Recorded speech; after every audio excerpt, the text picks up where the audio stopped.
আসসালামু আলাইকুম। এই যে হাজবেন্ড আজকে রোজা আছে, তার জন্য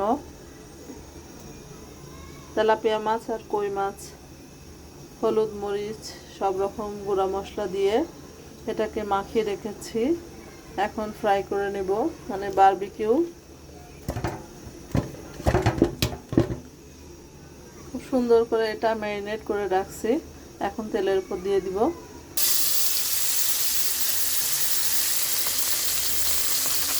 এর সঙ্গে বেগুন,